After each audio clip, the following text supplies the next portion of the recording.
when the Umayyad dynasty conquered Spain, they developed naval hegemony in the Mediterranean until they were wiped out when the Umayyad lost the heartland of the Muslim world, and an Umayyad government in exile was created in what was then considered the frontier, Spain, in 758.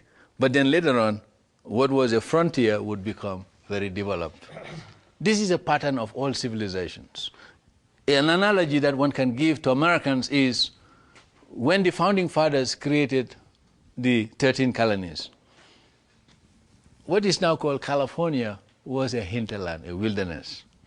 But today, just 200 years or less than 150 years, California now is a very important cultural part of the United States. The same thing happened in Andalusia.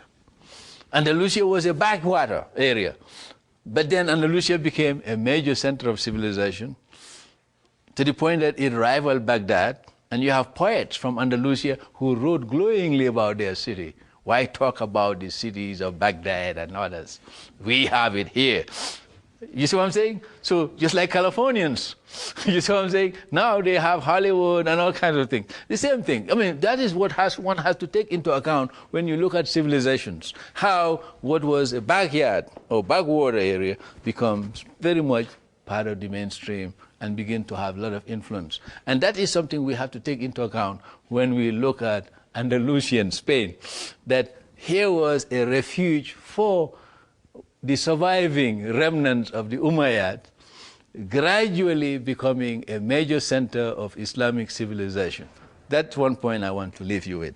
Second point I want to leave you with when we talk about Muslim Andalusia is the fact that in Andalusia, the Muslims were now able to create a showcase in the southern tip of Europe, a showcase which would impress many of the Europeans to the point that, as I said earlier, European kings and nobilities used to come to Andalusian Spain for medical treatment because they were very advanced in the use of herbs, in surgery, and in pharmacopoeia.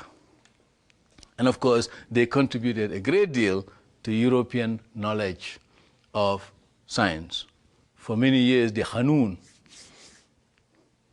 of Ibn Sina was the textbooks in medical schools in Europe for over 300 years.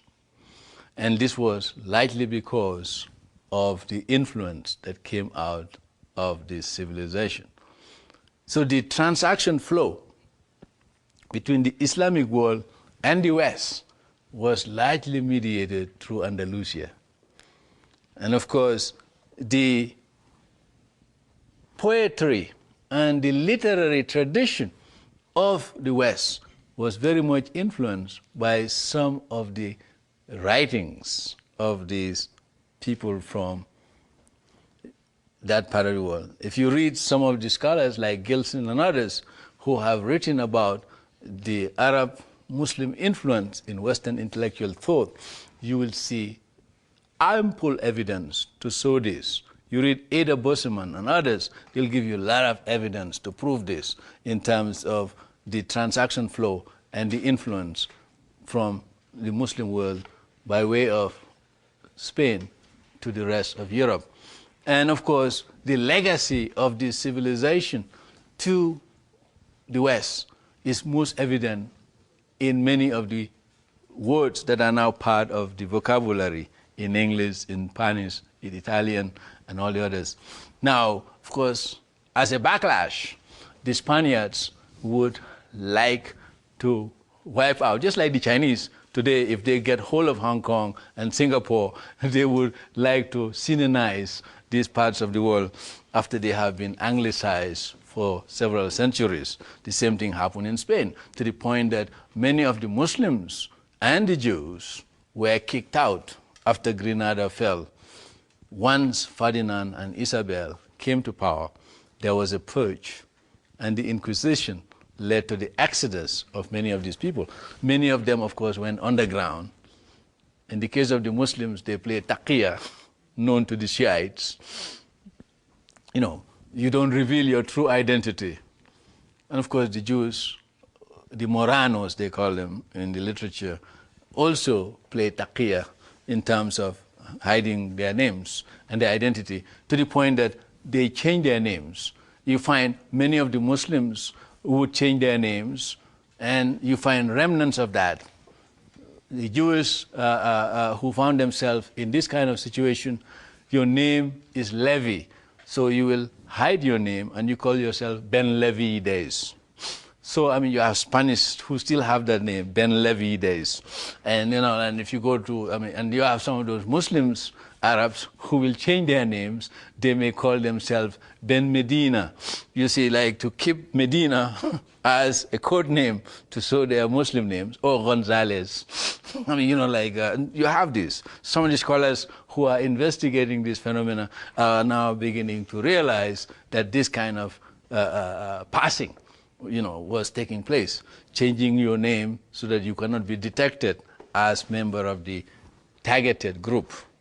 And this happens in the history of Spain. This happened with civilizations. When groups move into each other's territory, you have the convergence or divergence of civilization. The third point I want to leave you with regard to the Muslim presence in Andalusia is the fact that when we look at the Muslim presence in Andalusia, we have to recognize the fact that in Andalusia, the Muslims did not only build libraries where they store the collective wisdom and knowledge of humankind available to them, because they learn a lot from the Chinese. The Prophet told them, go to China to learn knowledge. They got learned a lot from the Indians, because the Indians contributed to the, what we now call the Arabic numerals. The 0 came from India. And of course, that was also passed on to Europe, because you cannot do long division with Latin numbers. So, I mean, you know, like that became very important in terms of the development of mathematics. Now, the fourth point that needs to be emphasized here really is the fact that if you look at the transaction flow from Andalusia to the west, you will see that the writings of Ibn Rus, Ibn Khazim, Ibn Sina,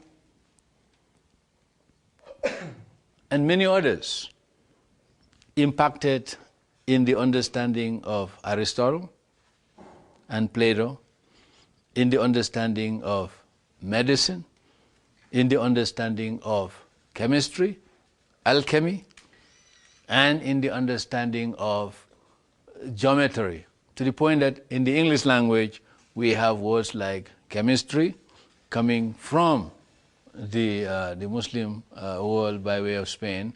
We have words like logarithm from Al-Khawarizmi, you see, and many other words that one can identify in the English language. And of course, scholars have documented all this. All we have to do is go to the library, read these things, and they become part of our mental furniture.